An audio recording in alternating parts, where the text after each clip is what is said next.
नमस्कार। तो ब्रदर हम इससे पहले बात कर चुके हैं थोड़ी सी बीटीएससी का इंट्रोडक्शंस को लेकर के। बीटीएससी टेक्निकल असिस्टेंट और इंस्ट्रक्टर के क्या सिलेबस रहने वाले हैं और एग्जाम्स में किस प्रकार से आपको बेहतर परफॉर्मेंस करना है। 90% जो मार्क्स रहने वाला है, 90 नहीं, अभी तो जैसा सिलेबस में दिया गया है 75%, 75 मार्क्स का एग्जाम होगा और 75% आपको टेक्निकल पूछा जाएगा। और टेक्निकल में जब आप ये सभी क्वेश्चंस, जो चीज़ें हम प्रीवियस क्लासेस में बात कर चुके हैं कंप्लीट सिलेबस का, अगर आप उसको अच्छे से कंप्लीट कर लेते हैं ना, तो आपके जो सिलेक्शन के जो चांसेस हैं वो बहुत ज़्यादा इंक्रीज कर जाएंगे, बहुत ज़्यादा बढ़ जाएंगे। ठीक है ना। तो चलते हैं, बातें करते हैं थोड़ी सी हम अपने इंट्रोडक्शंस के बारे में। ब्रदर मैं अभी वर्किंग हूँ CSIR दुर्गापुर में। CSIR क्या है जी? Central council of scientific and industrial research, council of scientific and industrial research, central mechanical engineering research institute, okay, Durgapur. ये सेंट्रल गवर्नमेंट का एक रिसर्च इंस्टीट्यूट है जहाँ पे कि इंडस्ट्री में क्या प्रॉब्लम्स हैं, क्या प्रॉब्लम्स आ रही हैं, उनका सॉल्यूशंस किया जाता है। 7 ईयर प्लस एक्सपीरियंस है ब्रदर, और 70 के स्टूडेंट को ऑनलाइन ऑफलाइन टीचिंग मोड में पढ़ा चुके हैं। 12,000 प्लस स्टूडेंट का ब्रदर सिलेक्शन, 12,000 प्लस स्टूडेंट का सिलेक्शन ब्रदर गवर्नमेंट जॉब में, अगर आप बोलोगे ALP JEE में करवा चुके हैं। ठीक है ना। साथ में ब्रदर हम अपनी बात करेंगे तो गुड रैंक के साथ 5 बार गेट को क्वालिफाई किए हैं। गेट दुनिया का टफेस्ट 5 एग्जाम में से एक है और 15 जो अलग अलग एग्जाम्स होते हैं उनको क्वालिफाई किए हैं। तो ब्रदर अभी मेरी जो परसुइंग है, मेरी परसुइंग खुद की जो चल रही है वो PhD चल रही है, साथ में यहाँ पे जॉब चल रही है। PhD चल रहा है हाइड्रोजन इंटरनल कंबसन इंजन पे। ठीक है ना। हाइड्रोजन इंटरनल, मेरी एमटेक हो चुकी है इसमें, ये सब तो आपको पता ही है। चलेंगे हम अपनी क्लासेस में। तो इनका जो भी बातें हैं, आपको कोई भी डाउट हो, एक बार प्रीवियस लेक्चर को आप विजिट कर लेंगे ना, तो हमें इतना जरूर उम्मीद हो जाएगा, विश्वास हो जाएगा कि आपको कुछ भी डाउट नहीं होगा, आपके मन में कुछ भी डाउट बिल्कुल नहीं आएगा अगर आप प्रीवियस क्लासेस एक बार देख लेते हैं तो। ठीक है ना। तो ये सभी बातें हम प्रीवियस क्लासेस में कर चुके हैं। आज के क्लासेस में फ्लूइड मैकेनिक्स पे हम फोकस करने वाले हैं ब्रदर। फ्लूइड मैकेनिक्स, पहली बात तो ब्रदर दो चीजें हैं यहाँ पे, आप देखेंगे फ्लूइड मैकेनिक्स और हाइड्रोलिक मशीनरी। हाइड्रोलिक मशीनरी, यहाँ पे क्या है ना, फ्लूइड का एप्लीकेशन है। क्या है? फ्लूइड का एप्लीकेशन है। और यहाँ पे क्या है, इसकी अपनी प्रॉपर्टी के बारे में बातें किया गया है। किसके बारे में बातें किया गया है? प्रॉपर्टी के बारे में बातें किया गया है।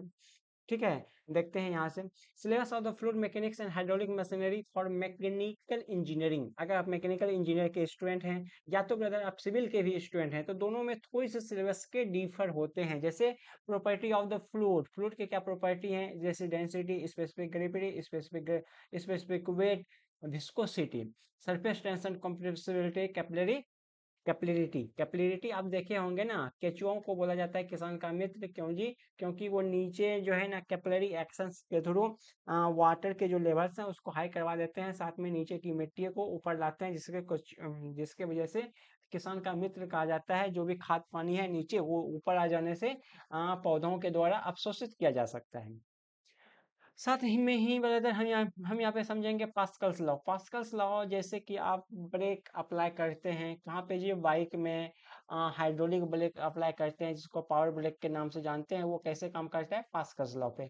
प्रेशर का measurement by the venturi meter, by the manometer, by the U tube manometer, इन सभी के हेल्प से हम लोग किस प्रकार से प्रेशर का मेजरमेंट करते हैं इन केस ऑफ फ्लूइड, इन बातों का भी कंक्लूजन किया जाएगा। वॉलेंसी, जैसे ना नाव पानी पे तैरता है, पता नहीं जी, नाव समंदर में तैरता है, नाव नदी में तैरता है, ऐसा क्यों होता है? इसके पीछे का क्या रीजन है, क्या लॉजिक है, इन चीजों का भी हम लोग फोकस करने वाले हैं। Concept of Reynold number, Reynold number क्या है, प्रेशर क्या है, potential, function and kinetic energy, liquid, kinetic energy of liquid, total energy, law of conservation of mass, law of conservation of momentum, velocity of liquid, discharge, Bernoulli equation, assumptions, Venturi meter, पिटो tube and current meter के बारे में discuss किया जाएगा। कहाँ पे? Fluid mechanics के अंदर में। Working principle and contraction detail of centrifugal pump, ये जो बातें किया गया है किसके बारे में? फ्लूइड मशीनरी के बारे में। हम अभी इसकी बातें नहीं करने वाले हैं। ठीक है ना। हम नहीं बातें करने वाले हैं। सिविल इंजीनियरिंग के अगर आप स्टूडेंट हैं तो फ्लूइड मैकेनिक्स में हम लोग सीखने वाले हैं क्या, हाइड्रोलिक्स में प्रॉपर्टी सीखेंगे, हाइड्रोलिक प्रेशर सीखेंगे, measurement of liquid pressure in pipe, fundamental of the fluid flow, fluid flow in liquid through pipe, fluid flow in open channel flow, measuring device, hydraulic machine, इन सभी के बारे में जिक्र किया जाएगा। ओके, तो ये सभी जो सिलेबस है उसको हम लोग कैटेगरी वाइज में अलग अलग टॉपिक में कवर कर दिए हैं, जिससे क्या कि आपके सिलेबस छूटेगा नहीं। क्या होगा जी, कहीं भी कुछ भी मिसिंग होने की जो संभावनाएं हैं इसको मिनिमाइज किया जा सके। ठीक है ना, आइए देखते हैं कुछ बातें। ये जो ब्रदर मैकेनिक्स की बात करेंगे, पहली बात तो आप अभी आपको जो पढ़ाई करना है फ्लूइड मैकेनिक्स, कौन सा पढ़ाई करना है, फ्लूइड मैकेनिक्स। फ्लूइड मैकेनिक्स में अगर हम फ्लूइड को मिटा दें तो आपके पास बचेगा मैकेनिक्स। मैकेनिक्स आप सुने होंगे, मैकेनिक्स आप पढ़े होंगे, फ्लूइड मैकेनिक्स अभी हम लोग पढ़ाई कर रहे हैं। इसके अलावा मैकेनिक्स भी ओनली, और वो मैकेनिक्स हो जाता है सॉलिड मैकेनिक्स। यहाँ पे किसके बारे में स्टडी किया जाएगा, तो सॉलिड मैकेनिक्स में दो सब्जेक्ट या तीन सब्जेक्ट बोलो या चार सब्जेक्ट बोलो, जैसे में एक आ जाता है इंजीनियरिंग, एक इंजीनियरिंग मैकेनिक्स के बारे में, इंजीनियरिंग मैकेनिक्स के बारे में स्टडी किया जाता है। एक आ गया सोम, SOM बोल दो, सोम शॉर्टकट में आप बोल सकते हैं, सोम में स्टडी किया जाता है। एक हो गया मशीन डिजाइन, ठीक है ना, जिसको आप MD के नाम से जानते हैं।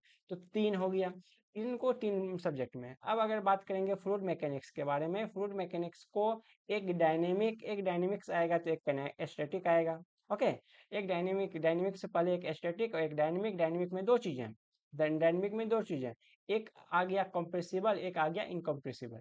यहाँ पे भी आप बोलोगे सर एक काइनेमेटिक एक डायनेमिक्स, ना ना ना, इतना नहीं क्लासीफाई करना है। अगर कंप्रेसिबल है, अगर कंप्रेसिबल है, जैसे ना, तो गैस डायनेमिक्स में आ जाएगा। यहाँ पे अगर इनकम्प्रेसिबल है तो क्या बोलेंगे जी, क्या बोलेंगे, वाटर वाला के केस में। तो हमें मुख्य रूप से इनकम्प्रेसिबल फ्लूइड का ही ओनली स्टडी करना है, नॉट कि कंप्रेसिबल फ्लूइड। अगर कंप्रेसिबल फ्लूइड के बारे में स्टडी करना होगा तो मेरे को एरोडायनेमिक्स को फिर पढ़ाई करना होगा, ठीक है ना, एरोडायनेमिक्स। इसीलिए हम लोग किसकी हमेशा और हमेशा बातें करते हैं, या गैस डायनेमिक्स, हम लोग ओनली और ओनली बातें करते हैं इनकम्प्रेसिबल फ्लूइड, जहाँ पे मुख्य रूप से हम लोग वाटर का इस्तेमाल करने वाले हैं थ्रू आउट द सिलेबस। साथ में ही अगर ब्रदर आप यूज करना चाहेंगे HG को भी एज ए फ्लूइड हम लोग यूज करते हैं फॉर प्रेशर मेजरिंग लिक्विड के रूप में। ओके, और ब्रदर यहाँ पे अलग अलग लिक्विड का भी यूज किया जाता है, लेकिन मुख्य रूप से वाटर के बारे में। इसीलिए हम लोग वाटर की प्रॉपर्टी को समझेंगे, वाटर की डेंसिटी क्या होती है, स्पेसिफिक वेट क्या होती है, स्पेसिफिक ग्रेविटी क्या होती है, ठीक है ना, अलग अलग चीजों को हम लोग समझने का ट्राई करते हैं। Okay, fluid mechanics, fluid mechanics is defined. देखो ब्रदर, हम आपको पहले ही बताएं इसमें हम लोग को सीखना क्या होता है। फ्लूइड मैकेनिक्स में आप जान ही रहे हैं ना, क्या कि इसकी जो बिहेवियर्स है, इसकी जो बिहेवियर्स है, कब ये रेस्ट में है जिसको स्टैटिक बोलते हैं, या तो ब्रदर ये मोशन में है जिसको आप डायनेमिक्स बोलते हैं, या तो interaction between fluid and solid and other fluid at the boundary. जब ये मुख्य रूप से उतना मत समझिए, बस आप समझिए फ्लूइड के बिहेवियर्स का स्टडी कहाँ पे, फ्लूइड मैकेनिक्स में। कहाँ पे जी, फ्लूइड मैकेनिक्स में। एरोडायनेमिक्स में क्या, gas dynamics deals with the, यहाँ पे जब भी बातें आ जाएगा इनकम्प्रेसिबल को छोड़ के, यहाँ पे किसके बातें करेंगे, यहाँ पे हम लोग बोलते नहीं है लेकिन बोल देते हैं क्या ना, PRE कंप्रेसिबल की ही हमेशा बातें होता है, किसकी बात होता है, इनकम्प्रेसिबल की ही। और यहाँ पे अगर हम लोग बोलेंगे तो किसकी बातें होता है, कंप्रेसिबल फ्लूइड, किसकी, कंप्रेसिबल फ्लूइड। लेकिन ये बातें जैसे aircraft, rocket, automobile, high and low speed, ये सभी आपको अपने को नहीं सीखना है, नहीं समझना है, मतलब ही ना है हमसे।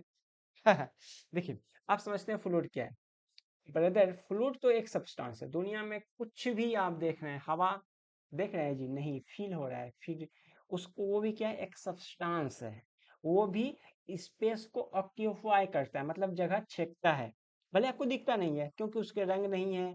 ओके, भले आपको दिखता नहीं, उसी प्रकार बताया फ्लूइड क्या है, एक सब्सटेंस है, क्या है ये, सब्सटेंस है, और इसके पास एबिलिटी है फ्लो होने का, which having ability to flow, ठीक है, डिफॉर्म कंटिन्यूअसली, और ये पानी जो आप देखे होंगे डिफॉर्म होते रहता है, इसका जो शेप है दैट इज नॉट फिक्स। क्या ये फिक्स है जी, नहीं सर, ये फिक्स नहीं है, ये डिफॉर्म होते रहता है, होते रहता है, होते रहता है। कब होता है, जब इस पे शियर फोर्स अप्लाई होता है, under the action of shear force. Basic सा डिफिनेशन है, बेसिक सा डिफिनेशन, क्या आपको याद रखना है, फ्लूइड इज ए सब्सटेंस, क्योंकि वेदर आपको इंटरव्यू में तो कभी अपियर होना नहीं है, अगर आप यूपी लेक्चर या तो बीपीएससी लेक्चर या तो किसी एमटी मैनेजमेंट ट्रेनिंग के पोस्ट के लिए जाते हैं, या असिस्टेंट या फिर आप बोल दें एग्जीक्यूटिव इंजीनियर्स के पोस्ट के लिए जाते हैं, तो आपको इंटरव्यू में पूछा जाता है डायरेक्टली, तो आपको यही बोलना है, fluid is a substance having ability to flow, उसके पास एबिलिटी है फ्लो होने का, deform continuously under the action of shear force. जैसे ब्रदर शियर फोर्स, अब बोलिएगा सर शियर फोर्स क्या है, ये भी बता दो, ये भी बता दो भाई, शियर फोर्स क्या है, देखते हैं शियर फोर्स क्या है। हम तेरे बिन, देखो आप जिस टेबल पे अभी आप पढ़ाई कर रहे होंगे ना, टेबल पे पढ़ाई कर रहे होंगे ना जी, टेबल पे अगर आप लैपटॉप को रखे हैं, मोबाइल को रखे हैं, या जिस चेयर पे आप बैठे हुए हैं, जिस चेयर पे आप बैठे हुए हैं, सपोज कीजिए यहाँ से इस पे दबाव लग रहा है, दबाव लग रहा है ना, बिल्कुल लग रहा है, तो ये दबा हुआ पार्ट है, ये क्या पार्ट है, दबा हुआ पार्ट है, तो आप बोलिएगा सर यहाँ पे कॉम्प्रेशन लग रहा है, इधर से भी लग रहा है, तभी ना आपकी कुर्सी डिफॉर्म नहीं हो पा रही है, बिल्कुल सही बात है, ये डिफॉर्म नहीं हो पा रही है। आप चेयर पे बैठे हैं, ऊपर में चेयर पे बैठे हैं, अगर टेबल पे, जो ये टेबल है यहाँ पे आपका मोबाइल फोन रखा हुआ, इसको आप धक्का दे दीजिए इधर से, इधर से जब धक्का देंगे वो स्लाइड होगा, क्या होगा जी, स्लाइड होगा, स्लाइड होगा ना, दो जो सरफेस है, एक मोबाइल का नीचे वाला, एक टेबल का ऊपर वाला सरफेस के बीच में एक फोर्स अप्लाई होगा, that is the shear force, that is the shear force, कौन सा फोर्स है वो, शियर फोर्स है।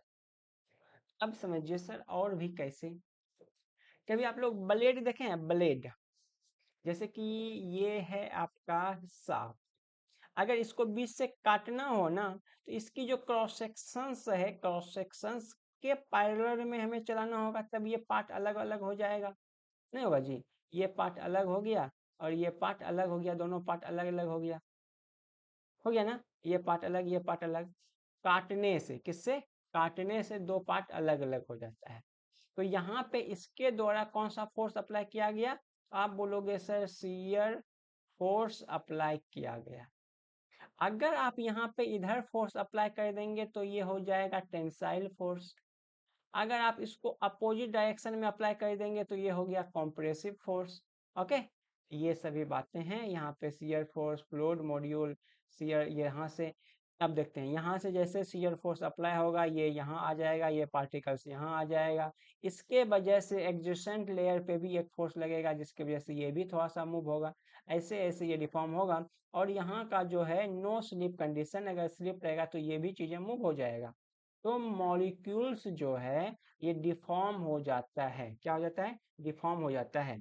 A substance in a liquid gas phase refers as the fluid, देखो अगर गैस रहेगा या तो लिक्विड रहेगा, या और लिखा है ना जी, इसका मतलब होता है या या लिक्विड या गैस, दोनों के लिए हम एक ही वर्ड यूज करते हैं, that is the fluid. But अपना जो फ्लूइड मैकेनिक्स है, ये जो फ्लूइड मैकेनिक्स जान रहे हैं ना, यहाँ पे ओनली और ओनली किसकी बातें किया जाएगा, लिक्विड, और इसकी प्रॉपर्टी क्या है, इनकम्प्रेसिबल, क्या है ये, इनकम्प्रेसिबल।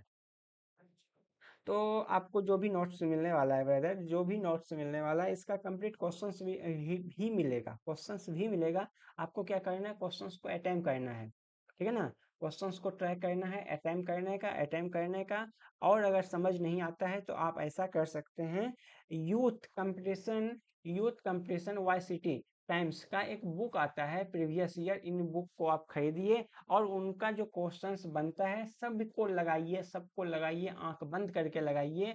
मतलब आंख बंद करने का मतलब क्या है ना, दुनियादारी भूल करके उस उन चीज़ों पे फोकस कीजिए, क्योंकि यहाँ पे आप जो थ्योरी पढ़ेंगे, हम जो क्वेश्चंस करवाएंगे, इसके अलावा अगर आप सिलेक्शन चाहते हैं तो मोर एंड मोर मोर आपको प्रैक्टिस करना होगा, तभी आपके सिलेक्शन हो पाएंगे। ऐसे जो आप सोचोगे कि किसी कोचिंग की वजह से हम आपका हम आपसे झूठा दावा करेंगे, हम दिलवा देंगे, हम नहीं, हम आपको पढ़ाने की गारंटी लेते हैं, कंप्लीट कोर्स कंप्लीट करवाने की गारंटी लेते हैं। बाकी आप पढ़ेंगे जितना प्रिसाइजली, आप चीज़ों को समझेंगे, प्रिसाइजली एग्जाम्स को में परफॉर्म करेंगे, आपके सिलेक्शंस के चांस बढ़ जाएंगे। गारंटी कोई नहीं ले सकता है बिना पैसा दिए।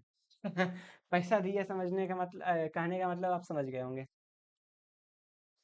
What is fluid? फ्लूइड के बारे में फिर से बोल रहे हैं भाई, फ्लूइड क्या है? A solid can resist applied shear stress by deforming whereas a fluid deform continuously under the influence of shear force no matter how much small. मतलब बस यही समझिए, अगर फ्लूइड है, इस पे शियर फोर्स अप्लाई होगा, ये डिफॉर्म होगा।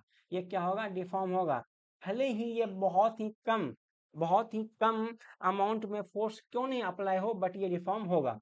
in a solid stress proportional to strain, आप जानते हैं स्ट्रेस क्या होता है? प्रोपोर्शनल होता है स्ट्रेन के।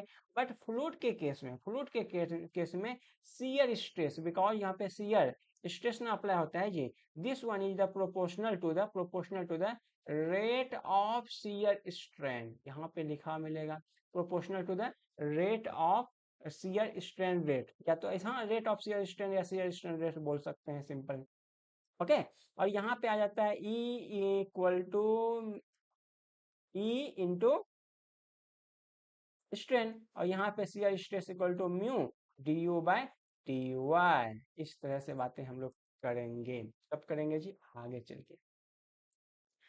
Application area of the fluid mechanics की बातें करेंगे ब्रदर। एप्लीकेशंस कहाँ कहाँ पे? एक बात बताओ, वाटर का हमें सप्लाई करना है बॉयज हॉस्टल में, गर्ल्स हॉस्टल में, कॉलेज में अगर आप रहते हैं, या तो आप मोहल्ले में रहते हैं, तो वाटर का सप्लाई तो हमें करना ही है। ड्रेनेज सिस्टम है, तो ब्रदर वाटर जहाँ जहाँ से फ्लो हो रहा है सब जगह तो एप्लीकेशन है, बिल्कुल है सर, हाँ या ना? आपको रिफाइनरी करना है, वाटर का वहाँ एप्लीकेशन है। पंप का डिजाइनिंग करना है रिफाइनरी के लिए, वहाँ पे वाटर का एप्लीकेशन है। टरबाइन बनाना है, वाटर वाटर जैसे ना नाव में टरबाइन लगा रहता है, जिसके वजह से नाव आगे की ओर जाता है। एयर कंडीशनिंग, जहां जहां पे फ्लूइड है, क्या लगता है दुनिया में बिना फ्लूइड का काम चलेगा? हवा हर एक जगह है, फ्लूइड आएगा सर। आपका जो बॉडी है उसके अंदर में खून दौड़ रहा है, ब्लड घूम रहा है, वहां भी सर फ्लूइड है। क्या उसके बिना आप जिंदा रह पाओगे? बिल्कुल नहीं। पॉल्यूशन कंट्रोल इक्विपमेंट, वहां भी फ्लूइड है। मतलब क्या कि सर हर एक जगह है। एयरक्राफ्ट हो, फ्लूइड है। हवा है ना जी, बोट है वहां फ्लूइड है, सबमरीन है वहां फ्लूइड है, रॉकेट है वहां फ्लूइड है। क्योंकि आप बोलोगे सब बाहर नहीं है, लेकिन वेदर जलने के लिए हाइड्रोजन और ऑक्सीजन की तो आवश्यकता है, that is also in a fluid condition. Okay. Jet engine हो, फ्लूइड है। विंड टरबाइन हो, फ्लूइड है। बायोकेमिकल डिवाइस, मतलब बस ये समझ लो, जहां जहां लिक्विड या गैस मिलेगा वहां वहां फ्लूइड मैकेनिक्स का एप्लीकेशन होए बिना तो चलेगा नहीं। अगर आप सिविल के डिपार्टमेंट से बिलोंग करते हैं, तो transport of the river sediment, pollution of air and water, design of piping, fluid control system, ये सभी बिलोंग कर जाता है फ्लूइड मैकेनिक्स से। ठीक है ना? इतनी बातें तो हमें उम्मीद है कि आपको समझ तो आया ही होगा, आया ही होगा। बोलो, आया है या नहीं आया है? आवाज क्लियर जा रही है, सब चीज ओके है? अब बताओ, प्रॉपर्टी ऑफ फ्लूइड को हम यहाँ से अभी स्टार्ट करने वाले अभी तो नहीं है, अगली क्लासेस में स्टार्ट करेंगे प्रॉपर्टी ऑफ द फ्लूइड। ठीक है ना? तो इतनी जो बातें आपको समझ में आया कि सर अपने को फ्लूइड क्या है, फ्लूइड कैसे काम करता है, इसके बिहेवियर्स क्या हैं, एप्लीकेशंस क्या हैं, फ्लूइड मैकेनिक्स में क्या पढ़ना है, सॉलिड मैकेनिक्स में क्या पढ़ना है। सॉलिड मैकेनिक्स का 3 भाग, इंजीनियरिंग मैकेनिक्स, मशीन डिजाइन, या तो आप सोम बोल दो, जहाँ पे कि रिजिड बॉडी का एप्लीकेशंस कहाँ पे, तो आप बोलोगे सर इंजीनियरिंग मैकेनिक्स में, डिफॉर्मेबल बॉडी का सोम में, और आप बोलेंगे दोनों का एप्लीकेशन कहाँ पे, मशीन डिजाइन में। और इनके बाद फिर आ जाता है थ्योरी ऑफ मशीन, जहाँ पे कि अलग अलग कॉम्बिनेशन से अलग अलग मशीन का क्या जी बनता है, मैकेनिज्म। ओके, तो अभी लोग हम वेट करना चाहेंगे क्या, कि अभी हम यहाँ पे स्टॉप हो जाएंगे, रुक जाएंगे, अगले क्लासेस में बात करते हैं। Okay, bye.